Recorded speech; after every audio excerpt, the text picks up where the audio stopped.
বিষয়টা ঠিক এরকম নয় যে আপনাকে সব ধরনের কন্টেন্ট দেখতে হবে, তবে কন্টেন্টগুলো আপনার জানার আগ্রহ বাড়িয়ে দেয়। আমাদের কন্টেন্টগুলো হচ্ছে গাড়ি বিষয়ক, যারা গাড়ি ব্যবহার করছেন কিংবা গাড়ি কেনার কথা ভাবছেন, অথবা ব্যবহৃত গাড়িটি বিক্রয় করে নতুন কোনো গাড়ি বা নতুন মডেলের গাড়ি কেনার কথা ভাবছেন, তাদের সিদ্ধান্তের ক্ষেত্রে আমাদের এই কন্টেন্টগুলো আপনাদের অনেকটা সহায়তা করবে। তো আমাদের শুরু হয়ে যাক আজকের এপিসোড দিয়ে। তো আমাদের আজকের এপিসোড হচ্ছে গাড়ির জেনারেল মেইনটেনেন্স দিয়ে আমরা শুরু করব। এটা ধারাবাহিকভাবে চলবে। জানিয়ে দিচ্ছি, আমি জাকারিয়া রাসেল, ব্যবস্থাপনা পরিচালক, মোটোবেন্স লিমিটেড। তো আমাদের আজকের যে এপিসোড সেটা হচ্ছে জেনারেল মেইনটেনেন্স, যেটাকে বলি পিরিয়ডিক্যাল মেইনটেনেন্স, রেগুলার মেইনটেনেন্স। তো একটি গাড়িকে যদি আমরা ওভারঅল দেখি, সেটাকে আমরা চারটি ভাগে ভাগ করি। একটি হচ্ছে মেকানিক্যাল পার্ট, একটি হচ্ছে ইলেকট্রিক্যাল পার্ট, একটি হচ্ছে হিটিং কুলিং পার্ট, এবং সর্বশেষ হচ্ছে বডি পার্ট। আমাদের সবচেয়ে বেশি মেইনটেনেন্সের প্রয়োজন হয় মেকানিক্যাল পার্টের। তো সেই মেকানিক্যাল পার্টের আবার যেই মেইনটেনেন্সগুলো আছে সেগুলো হচ্ছে আপনার দুই ধরনের। একটি হচ্ছে শর্ট টার্ম মেইনটেনেন্স, একটি হচ্ছে লং টার্ম মেইনটেনেন্স। তো আমরা আজকে যে রেগুলার মেইনটেনেন্স, যেটাকে আমরা পিরিয়ডিক্যাল মেইনটেনেন্স বলছি, সেটা হচ্ছে শর্ট টার্ম মেইনটেনেন্স। তাহলে আমাদের আজকের episode general maintenance with short term maintenance.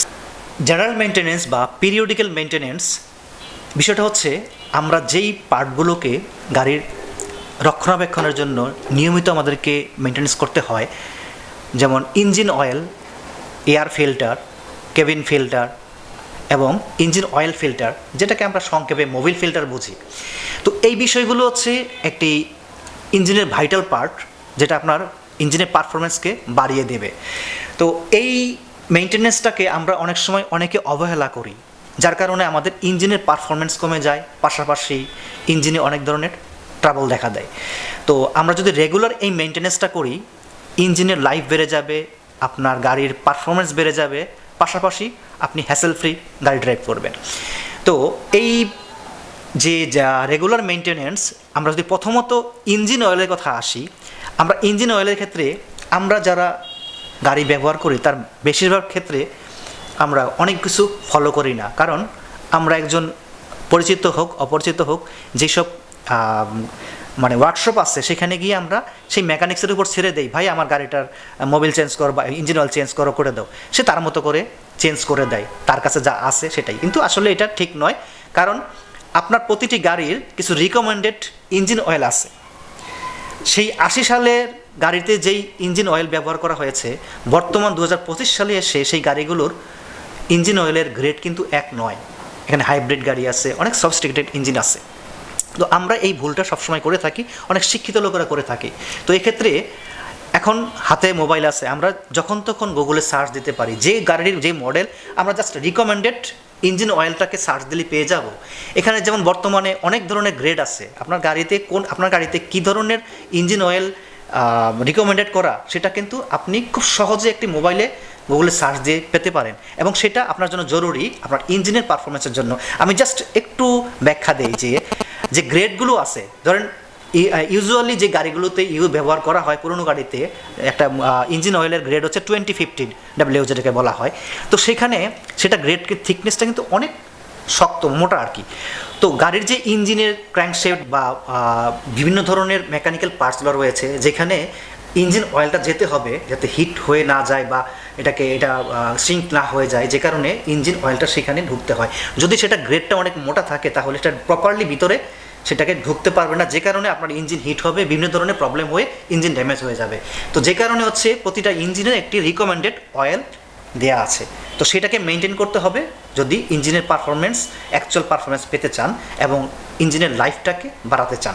সেক্ষেত্রে এই রিকমেন্ডেড, সেখানে অনেক ধরনের গ্রেড রয়েছে, 2050, 1030, 015, 530, এই ধরনের রিকমেন্ডেড। এখন কিন্তু যারা হাইব্রিড গাড়ি ইউজ করেন সেক্ষেত্রে অবশ্যই সিনথেটিক যে ইঞ্জিন অয়েলগুলো আছে সেগুলো ব্যবহার করতে হবে। তো আমাদেরকে এই গাইডলাইনগুলো ফলো করলে আমাদের ইঞ্জিনের পারফরমেন্সগুলো বেড়ে যাবে। এরপরে আছে হচ্ছে এয়ার ফিল্টার, একটা ভাইটাল কম্পোনেন্ট। আমরা কিন্তু এইটা গুরুত্ব দিই না। আমরা এই একটা এয়ার ফিল্টারের ক্ষেত্রে কিন্তু অনেকগুলো বিষয় থাকে। এখানে রাস্তাঘাটে, দোকানে খুব কম দামে এয়ার ফিল্টার পাওয়া যায়। যেহেতু এটা পিরিয়ডিক্যাল বা রেগুলার মেইনটেনেন্স, আমরা অনেক সময় টাকাটাকে বড় করে দেখি যে এই একটা 150 টাকা 200 টাকা করে পাওয়া যায় একটি এয়ার ফিল্টার। না, এই ভুলটা করবেন না।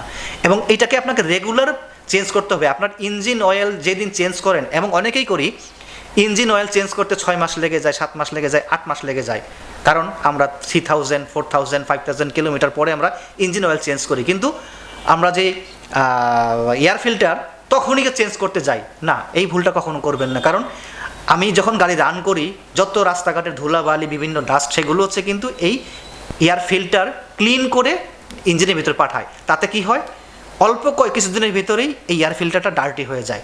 আপনি যদি সুযোগ পান, যদি কখনো নতুন এয়ার ফিল্টার নাও লাগান, অ্যাটলিস্ট বিভিন্ন যেখানে গাড়ির হাওয়া দেয় ওয়ার্কশপে, যেই স্পিডে যে হাওয়াগুলো থাকে, সেটাকে আপনি হাওয়া দিয়ে এটাকে ধুলো বা ডার্টি ময়লাগুলোকে আপনি পরিষ্কার করে নেন, আবার রিইউজ করেন, সেটাও করতে পারেন, তবে এটাকে চেঞ্জ করে নেওয়াই ভালো।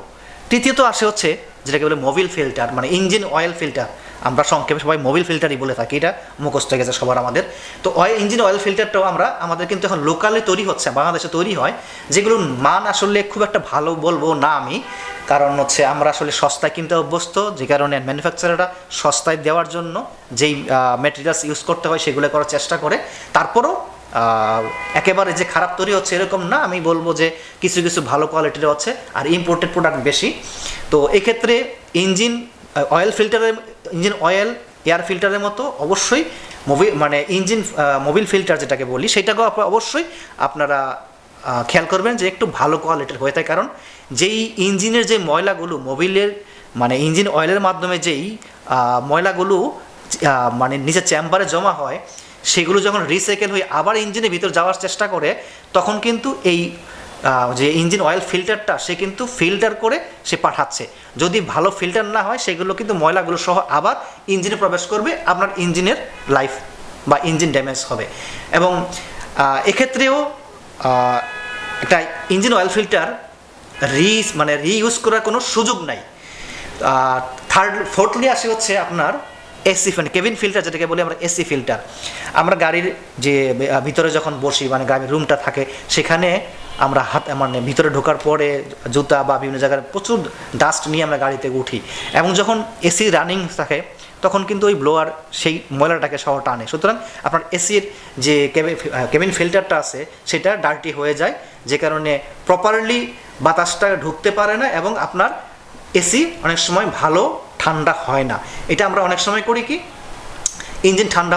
এসি ঠান্ডা হচ্ছে না বলে আমরা দৌড় দিয়ে ওয়ার্কশপে যাই, ইঞ্জিন ঠান্ডা হচ্ছে না। অ্যাকচুয়ালি কিন্তু খুব বেশি সমস্যা হয়নি, জাস্ট খালি একটা কেবিন ফিল্টার চেঞ্জ করে দিলে এটা হয়ে যায়। তো আমরা এই জেনারেল মেইনটেন্যান্সের ক্ষেত্রে আমরা এই বিষয়গুলোকে লক্ষ্য রাখবো, যাতে আমাদের গাড়ির ইঞ্জিনের পারফরমেন্সটা বৃদ্ধি পায়। আর যে কোনো ধরনের কোশ্চেন থাকলে কমেন্ট বক্সে কোশ্চেন করবেন, ইনশাল্লাহ উত্তর দিয়ে দিব। ভালো থাকবেন। পরবর্তী এপিসোড আমাদের জেনারেল মেইনটেন্যান্সের পরের পার্ট নিয়ে আসবো, যেটা মেকানিক্যালের লং টার্ম যেই আমাদের মেইনটেন্যান্সগুলো আছে, সেই মেইনটেন্যান্সগুলো নিয়ে আমরা আসবো। সে পর্যন্ত খোদা হাফেজ, সবাই ভালো থাকবেন।